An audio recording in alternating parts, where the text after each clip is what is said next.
മുളക് പൊടിയും മഞ്ഞൾപ്പൊടിയും മാത്രമേ ഉപയോഗിക്കുന്നുള്ളൂ. നമ്മൾ ഈ കറിക്ക് മല്ലിപ്പൊടി ഉപയോഗിക്കുന്നില്ല. പകരം നമ്മൾ കുരുമുളക് പൊടിയാണ് ഇടുന്നത്. ഇത് ഇഞ്ചി വെളുത്തുള്ളി ചതച്ചത്, ചെറിയ ഉള്ളി അരിഞ്ഞ് വെച്ചത്, പച്ചമുളക്, കറിവേപ്പില. ഈ കറിയിൽ നമ്മൾ കൊച്ചുള്ളിയാണ് മെയിനായിട്ട് ഇടുന്നത്. കൊച്ചുള്ളി ഇടുന്നതുകൊണ്ടാണ് നമ്മൾ ഇതിനകത്ത് മല്ലിപ്പൊടി ചേർക്കാത്തത്. നമ്മൾ ചട്ടിയിൽ എണ്ണ ഒഴിച്ചു കൊടുത്തിട്ടാണ് ചട്ടി വെച്ചേക്കുന്നത്, അല്ലെങ്കിൽ ചട്ടി പെട്ടെന്ന് പൊട്ടിപ്പോകും. അതുകൊണ്ട് നമ്മൾ ചട്ടിയിൽ എണ്ണ മുന്നേ ഒഴിച്ചിട്ടാണ് ചട്ടി വെച്ചേക്കുന്നത്.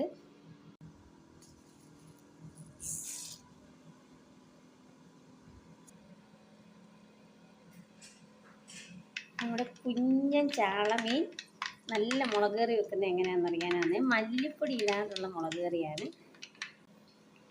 കടുകെല്ലാം പൊട്ടിയിട്ടുണ്ട്. നമുക്ക് ഇനി അതിനകത്തോട്ട് ഉലുവ ഇട്ട് കൊടുക്കാം. ഉലുവ പൊടിയല്ല, ഉലുവയാണ് ഇടുന്നത്.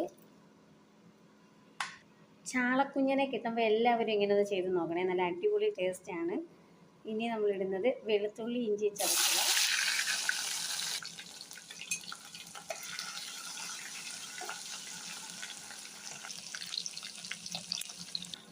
ഇതിനകത്തോട്ട് നമുക്ക് അരിഞ്ഞു വെച്ചിരിക്കുന്ന ചെറിയ ഉള്ളി, പച്ചമുളക്, കറിവേപ്പില എല്ലാം ഇട്ട് കൊടുക്കാമേ.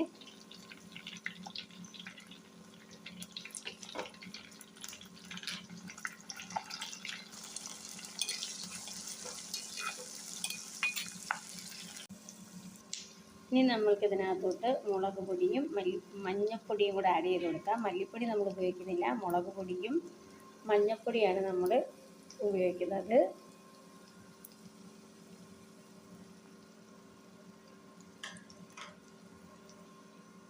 പച്ചമണം മാറുന്നിടം വരെ നന്നായിട്ട് ഇളക്കി കൊടുക്കുക.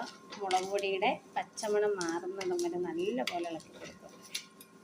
പിന്നെ നമ്മുടെ കുഞ്ഞൻ ചാളമീൻ കറിയിൽ വേണ്ടുന്ന മെയിനായിട്ടുള്ള ഒരു സാധനമാണ് നമ്മുടെ പുളി.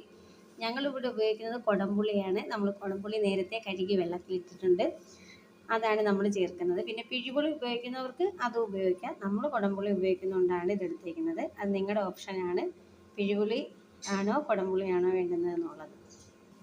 ഇനി ഇതിലേക്ക് നമ്മൾ ചേർത്ത് കൊടുക്കുന്നത് കുരുമുളക് പൊടിയാണ്. അത് ഓരോരുത്തരുടെ എരിവിനനുസരിച്ച് കുരുമുളക് പൊടി ചേർത്ത് കൊടുക്കുക. ഇനി ഇതിലേക്ക് നമ്മൾ പുളി ഒഴിച്ചു കൊടുക്കുകയാണ്. കുടംപുളിയാണ് ഇട്ടേക്കുന്നത്.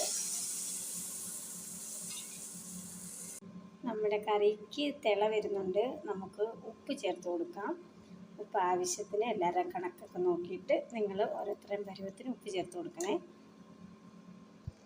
നമ്മുടെ കുഞ്ഞൻ ചാളക്കറിയുടെ അരപ്പ് തിളച്ച് വരുമ്പോഴത്തേന് നമ്മുടെ കുഞ്ഞൻ ചാളയെ പറക്കിയിട്ട് കൊടുക്കാം.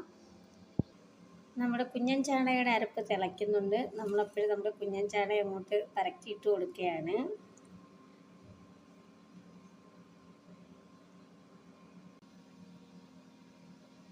നമ്മുടെ കുഞ്ഞൻ ചാള കറി വെക്കുമ്പോഴേ എപ്പോഴും കറി നീട്ടി വെക്കാതെ നല്ല കുറുക്കിയെടുക്കണം. കുറുക്കിയെടുക്കുമ്പോഴാണ് കുഞ്ഞൻ ചാളയുടെ കറി കൂട്ടാൻ നല്ല ടേസ്റ്റാണ്. ഇതിനകത്തോട്ട് നമുക്ക് അല്പം കറിവേപ്പില കൂടി ഇട്ട് കൊടുക്കാം. നമ്മുടെ കറിയിൽ ലാസ്റ്റ് കറിവേപ്പില ഇട്ടിട്ടുണ്ട്. എപ്പോഴും നമ്മുടെ കുഞ്ഞൻ ചാള കിട്ടുമ്പോൾ എല്ലാവരും ഇതൊന്ന് ട്രൈ ചെയ്ത് നോക്കും. നല്ല സൂപ്പറാണ്, കഴിക്കാൻ ടേസ്റ്റിയാണ്. അങ്ങനെ നമ്മുടെ കുഞ്ഞൻ ചാളക്കറി റെഡി ആയിട്ടിരിക്കുകയാണ്. എല്ലാവരും കണ്ടല്ലോ, ഈ ഒരു പരുവത്തിനാണ് നമ്മുടെ കുഞ്ഞൻ ചാള കറി വെച്ചെടുക്കേണ്ടത്. അങ്ങനെ നമ്മുടെ കുഞ്ഞൻ ചാളക്കറി കണ്ടല്ലോ, ഈ ഒരു പരുവത്തിന്. നിങ്ങൾക്ക് ഇച്ചിരി വേണമെങ്കിൽ ഇച്ചിരി കൂടെ കുറുക്കാം, നീട്ടണമെന്നുള്ളവർക്ക് നീട്ടാം. നമ്മളിന്ന് ഈ പരുവത്തിലാണ് എടുത്തേക്കുന്നത്. നമ്മുടെ വീഡിയോ ഇഷ്ടപ്പെട്ടാൽ ചാനൽ സബ് ചെയ്യാനും ലൈക്ക് ചെയ്യാനും കമൻറ്റ് ചെയ്യാനും ഷെയർ ചെയ്യാനും മറക്കല്ലേ. അപ്പോൾ പുതിയൊരു വീഡിയോ ആയി കാണുന്നിടം വരെ ബൈ ബൈ.